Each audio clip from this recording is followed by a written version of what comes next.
Welcome to AutoComplete. It's the Road Show's weekly podcast about the intersection of cars and technology. I'm Brian Cooley, editor-at-large, joined again this week by our editor-in-chief, Tim Stevens. And we kick things off now with a quick taste of what's new on Roadshow at theroadshow.com. Tim, you just had the enviable job of taking out a Huracan Spider. What do you say about a car like that?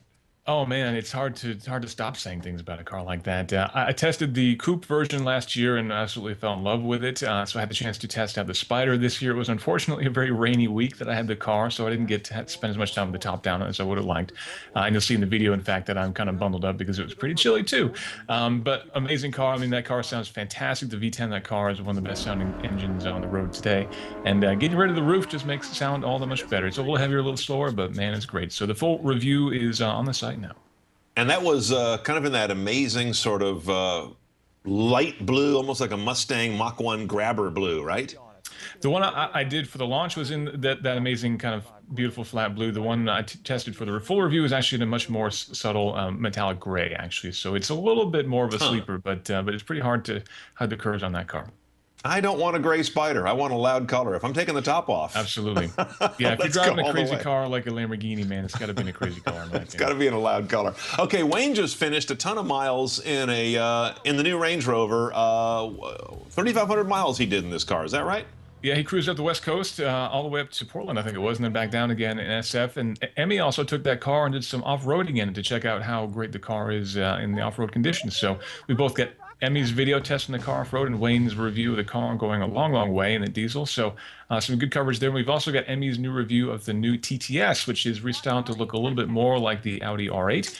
And she really fell in love with that car, although that's in another boring color. That's in a flat gray, which she didn't like very much. So she recommended. No, not her. No way. That is not her color. Yeah, so TTS, third generation. We're really loving the TTs. And, of course, in S trim and third generation, these are... We all universally, I think, dug that car. So some great cars to look at there at Roadshow, theroadshow.com. Check those out. Let's get into the news this week. A pretty substantial hack occurred this week. It's not the biggest car company in the world, Mitsubishi, but one of their Outlanders, a plug-in hybrid, actually, was breached by a UK security company going in through the car's built-in Wi-Fi. What do you make of all this, Tim? Is this is this a niche hack that doesn't portend a lot for the industry, or is this kind of exposing a broad issue with cars in general? I think that this one's pretty indicative of some of the ignorance that a lot of these car companies have when it comes to security, the thought that people probably wouldn't really try to hack a car like this, because when you read the details of this hack, it's a pretty easy thing for someone to get into it. The way it was set up, basically the car has its own Wi-Fi hotspot, which had a very simple password on it. If you just knew the length of that password, they said it took 4 days to do a brute force attack on that password. So just 4 days of a normal computer processing to figure out what the password was on that car. And once they had the password figured out, they were able to very easily get in and do things like turn on and off the lights, to disable the alarm, which is probably the most troubling thing. And it was kind of shocking how limited the security was on this car. So, they weren't able to disable the ignition or cut the brakes or anything like that. But still, it was amazing how wide open the door was basically on this car. And what's interesting is this seems to have operated sort of mobile device to car direct without going through the cloud or any telematics service. Apparently this car is fairly unique in that it allows you to use its app to access it, unlock it, check its climate and all that with a direct Wi-Fi connection, where most other cars, I think, go through the cloud. So I guess that made this an easier hack. It definitely did, yeah. Most cars will have some sort of an active modem, so a cellular connection within the car, which has a lot of advantages, namely that you can connect to your car regardless of where it is. With this Mitsubishi, you had to be within Wi-Fi range to be able to connect to the car. So your phone actually had to connect to it via like a wireless hotspot in order to control the car. That does make the car a little bit cheaper to run. There's no ongoing cost for cell data or anything like that. But it does open the door to some hacks like this, and it also makes it harder to shut them down, because if all of your communications are going up through the cloud and they're basically being controlled by some sort of central server controlled by the manufacturer, they can detect these sorts of problems and kind of shut them down remotely, put in a quick fix, and prevent that sort of thing from going through. But if you're talking directly to the car, there's really no way for anybody at Mitsubishi to intercept that communication. They have to provide an update to the car, which may actually entail going to the dealership to have that update installed. Yeah, it's sort of like if it's just between a mobile device locally and a vehicle. I mean, there's no adult supervision, if you will. Right. So it can just be happening off in the shadows to any number of these cars. First, now that the word is out. Now, Mitsubishi is sending out their official reply to this hack, which was done, again, by a UK security firm that said while they investigate, which as far as we know, they are still working on a fix or a patch, they recommend anyone who's got an Outlander with the Wi-Fi feature in the vehicle can deactivate that Wi-Fi. It's under cancel VIN registration, which is under your Mitsubishi app. It's not even intuitive. I mean, why doesn't it say something a little more logical to me? I mean, yeah, that cancel sounds like VIN. you're registering your car from existence or something like that. Right, cancel VIN registration. That sounds like, wait a minute, I'm erasing my vehicle. And this does differ quite a bit, by the way, folks, from the last fall's very notable hack of a Jeep by Chris Valasek and Charlie Miller, where they took control of drive controls. Right. As Tim mentioned, this is kind of going after some feature controls and the alarm system, but they could not get to the power steering rack, a drive-by-wire throttle or anything like that. But alarming, and as if Mitsubishi needs one more thing on their plate right now. Everyone we've been talking about in the last few weeks on the show has been doing a dance and doing musical chairs with some kind of a ride or car sharing service, except Fiat Chrysler. They don't have a deal with a Lyft or an Uber or any of those around the world, but now they are reportedly pursuing a deal where they would do something with Uber, not so much in ride services, but in supplying Uber with autonomous vehicles. Do you think that there's a significant marriage here? Does this sound interesting, or does this sound like a lot of smoke that FCA is putting up to try and sound modern? It definitely sounds like a lot of smoke to me. In fact, in this Reuters report, Marcioni kind of comes off as sounding desperate. They said that he's been talking to Uber, he's been talking to Amazon, he's been talking to Apple, and basically trying to get in with as many of these tech companies as he possibly can. I think the reason that they haven't made a big partnership with someone like Uber is because, as we've seen, it takes hundreds of millions of dollars or maybe even more to kind of get these companies to even get out of bed. So I don't think FCA has that kind of money lying around for them to do that sort of thing. And honestly, them rolling up to Uber and saying, hey, we'll give you free cars to kind of help develop this partnership, I don't really think that they're interested in that anyway. They're developing their own autonomous cars. We were talking about a couple of weeks ago. Right now, I think they're in a Ford. They're working with Ford anyway right now. I'm guessing that they purchased those cars. So I don't know that Uber really has a whole lot to gain from this relationship necessarily.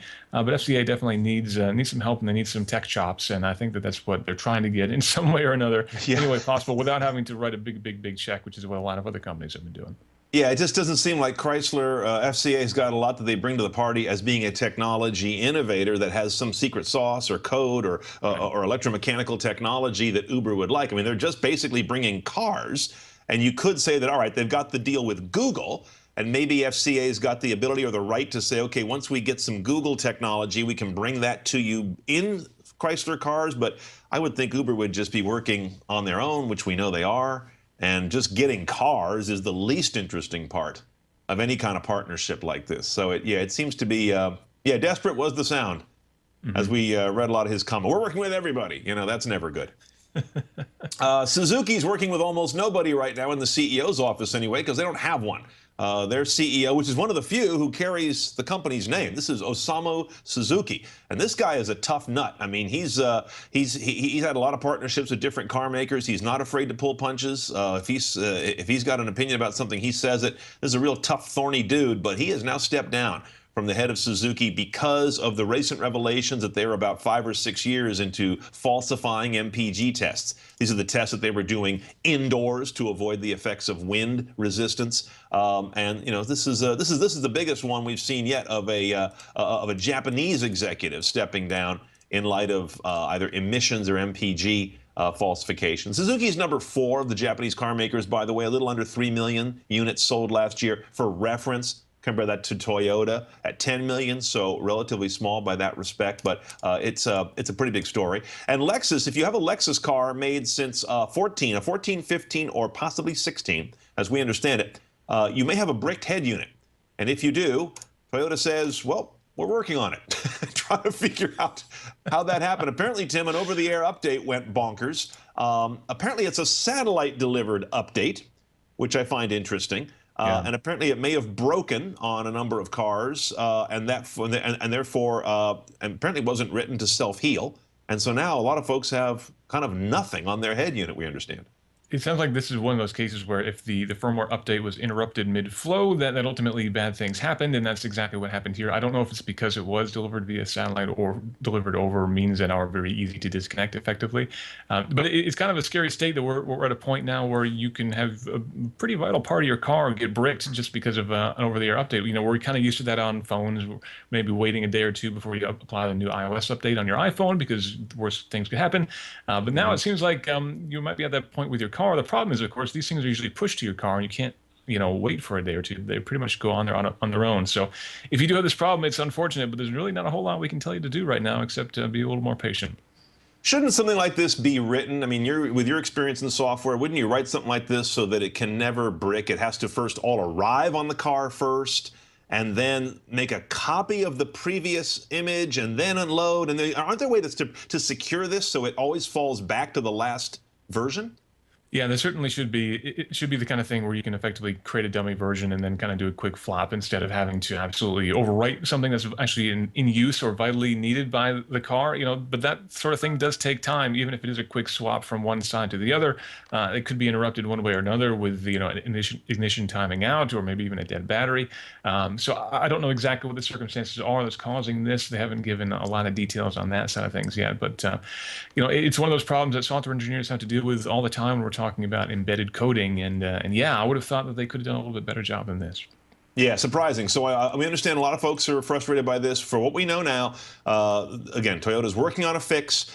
It may require, we don't know this yet, but it may require you go to the dealer because of the flaw that's happened. The system may not be able to now reach out and fetch another correct over-the-air update. That part of the code may be broken as well. So we'll be on top of this, of course, and hopefully you'll hear before we do from your dealer, as opposed to waiting another week. And I would hope that by the time we do the show next week, they've got a fix on this, because a lot of folks are reporting they lost nav, they lost audio, at least radio systems, if not all of audio, and Bluetooth. I mean, the whole thing has just gone down into what appears to be kind of a repeated reboot in most cases. That would be just infuriating. So we'll stay on top of that. Yeah, we'll let you guys know what happens on that as soon as we hear more. And we'll have it in the news, of course, at Roadshow. As soon as we hear word of that, it'll be on our site at theroadshow.com. Infiniti wants to leapfrog the Germans and almost everyone except Tesla and become really kind of wall-to-wall in autonomy, according to their president, who was speaking at a automotive conference in China a couple days ago. He pointed out that some of the very advanced self-driving in the Q50 right now will soon become de facto across their line. They say that's going to be the new baseline. They're kind of talking about a level 3 light here, where the car can handle, as the Q50 does, distance to other cars, speed, and pretty aggressive lane maintenance all by itself. That's basically level 3, isn't it? Yes, pretty much. Probably, it sounds like this only works above 37 miles an hour, so it won't take you to a complete stop and back up again, which would be one thing that you would hope to see, and maybe they'll have that coming. But this makes a whole lot of sense. Once you develop these technologies, the cost to roll them out is pretty limited. The sensors you need in the car are relatively cheap. It's really the upfront development cost that's really expensive on these systems. And so, if Infiniti is looking to differentiate themselves, as of course they all are, this would be a pretty good way for them to do so, to roll this out across the line and make it, even if they made a standard feature across the line, that would be a pretty amazing thing. I'm guessing there'll probably be a premium involved. But even so, to have this available on all their cars, that'd be a great talking point for them, and something that nobody else in the industry is offering, except, as you mentioned, for Tesla right now. Yeah, I mean, they can get right up into the rarefied strata pretty quickly if they were to do that. So we'll see how fast they can actually put some meat on the bones on this sort of comment by their president. When we come back in a moment, we're going to have some more for you, including the latest sneak peek at the new Panamera. The world waits with bated breath for whatever's going to happen to that car. Very polarizing design, as you know. And some really cool wagons coming to the U.S. That and more when AutoComplete continues.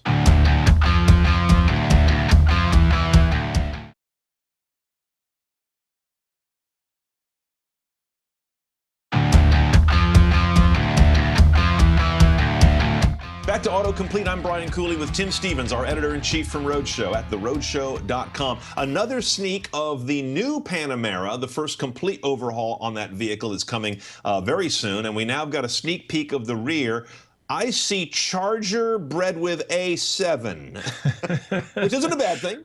No, You know? not at all. It definitely looks a little bit more purposeful, but it looks an awful lot like the Mission E concept that we saw last year, which of course was very much like the Oh, Panamera. They're yeah. all electric, all-wheel drive kind of supercar concept that they kind of wowed us with and then pulled it away, and we haven't seen it since.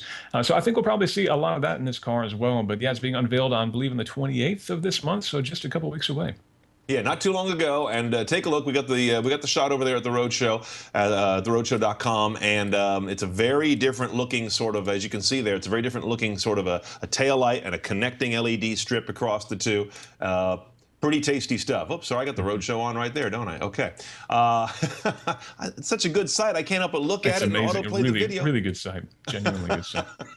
Let's talk about some wagons. I always love talking about wagons. I love them. And we've got the new Audi S4 coming out. And the question is, will we get the Avant, the sport wagon version of that? Mhm. The S4 is going to get a little more horsepower, a little more torque, as you might imagine. We have 354 horsepower, 3-liter bi-turbo V6. The question of whether we get the Avant or not is still up in the air. As you can see from the photos that we're showing you there now, Audi's got a touch with little wagons or shooting brakes. They've just always done them well. And I can't Yeah. imagine this wouldn't do well in the U.S. They look fantastic, but we haven't seen an Audi sport wagon in a while. We've had the S4, the S6, the RS6, the RS4, but we haven't had any of them in the Avant configuration, which is really frustrating because if you go to Europe, you pretty much see wagons everywhere. Kind of the sports sedan market is a little bit limited actually compared to the sport wagon market. But here in the U.S., of course, it's all about sedans, and so those of us who love our wagons are left usually wanting. And I probably would not bet on the S4 Avant coming to the U.S., but we will at least get the new sedan, so that's something. Well, one of our colleagues in our marketing department has the last generation 4 Avant, I believe, or yes, and it's down in the garage at Second Street. I think you know the car I'm talking about. And every time I see her, I say, "When you're ready to sell, you let me know." So Yeah. that's how I'm going to get my Audi sport wagon. I have an STI wagon, and I was lucky to get one right before they stopped bringing the Subaru STI wagon to the U.S. So they don't do that anymore either. So I'm very glad No. to. I'm going to be keeping that thing for a while, I think. Damn the crossovers. We're also going to, we have good word here that we can't confirm is that the new Mercedes E-Class, the 17, which we covered as it got unveiled in January at Detroit. We were at the event there when that was unveiled. A lot of interesting technology around that car, but also the interesting part here today is they will be continuing the wagon in the new generation. It looks really good as a wagon, and this will be an E400 wagon, and they're opening the door also to doing an AMG version on top of that. So Mercedes keeping the banner flying for wagons on the E-Class side. Lincoln may be soon building a plant in China where they are, Lincoln's still trying to find its footing. They've had some traction. I mean, as I feel it in the last, 6 months to a year, but still trying to really find its footing of where it has a great big hit in terms of model and in terms of market. China may be that place. This is going to be joining GM and VW, who I think are the two biggest makers of cars in China who aren't Chinese brands. I don't know anything yet that Lincoln would start using China as a design studio the way Buick does. I think two of the Buicks now are Chinese designed as well. Right. Lincoln sold, I think about, what was it, 12,000 cars there last year in China. That was about 10% of what they sold here in the U.S. But Lincoln's got big goals. They want to be selling about 300,000 cars, I think it is, in 2020. So they need to make a big step forward, and being dominant in the Chinese market would be a great way for them to do so. The new Continental, I think, would be probably a hit in the Chinese market in terms of the luxury appointments it's offering and everything else. It seems to be squarely what the Chinese market's looking for. So I think they could find some success there. But of course, by building in China, they can save a lot of money on tariffs and things like that. So this is a financially sound move for them, at least. Interesting. Yeah. So the goal is 300,000. Is that right? 300,000 by 2020. So that's about. They've probably got another. They got a double more or less from where they are That's a now. lot. They've increased by about 40% over the past couple of years. So they're making pretty good progress. And if the Continental drives as well as it looks, maybe they can get there. All right. And then last rumor we got for you here, and it's fairly substantial, is that Skoda considering coming to the U.S. Now, a lot of our viewers maybe have just barely heard of Skoda. Skoda don't know the company. It is sort of the old Eastern Bloc VW. It's a Czech-based car. Not that I want to lay I don't want to give it any kind of, well, that sounded great, didn't it? Let's try that again. So Skoda is the Eastern Bloc VW. It's the cousin of Volkswagen, a lot of the same platforms and parts. It is Czech-based. But the new Skoda is not at all. I mean, everyone's thinking about a Trabant right now as I'm talking Right. about this, right? Hmm. Skoda was never quite at that level, but it was definitely a lesser cousin. But in the last number of years, it has not been a lesser cousin. They're great cars when I've seen them. I've got limited time around them, never driven one, but they look really nice when I see them in Europe. And now they're considering coming to the U.S. We know this because they've recently trademarked automotive brand trademarks for Superb, Octavia, and Yeti. So trying to, which are three models they make. Isn't Yeti something from Star Wars? Uh, Yeti would be a success in perhaps portions of the Northwest where they have Bigfoot sightings and things like that. It'd be Yeti, interesting to that's what it see. is. But the Yeti is it's a little crossover that's got kind of chunky styling that I think could do pretty well in the U.S. Skoda's, like you mentioned, basically Volkswagen's value brand. It has a lot of the same driving character as Volkswagen, but without quite as nice interior appointments. But they're significantly less expensive in Europe and in the U.K. And if they could come to the U.S. and kind of bring some of the allure or some of the high quality aspirations of VW at least, but at a much lower cost, I think they could be successful. But there's a lot of conspiracy theories that maybe Volkswagen is going to pull out of the U.S. market and Skoda's going to come in. I think that may be a little bit either optimistic or pessimistic, depending on how you look at it. But that's one of the things that's been kind of bounced around is why Skoda would come to the U.S. I think that's probably not going to happen. But I think they could do well in the U.S. But we'll have to wait and see what the plan is.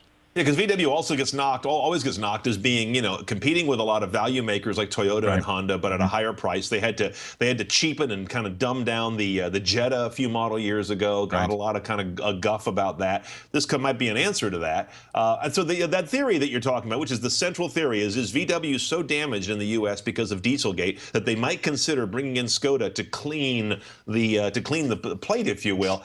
Yeah, I don't believe it either. I don't think VW is exactly crippled. I mean, did a quick look at some numbers so far this year through May. VW is down 6% compared to the same period a year ago, but these fluctuate a lot during the season of the year.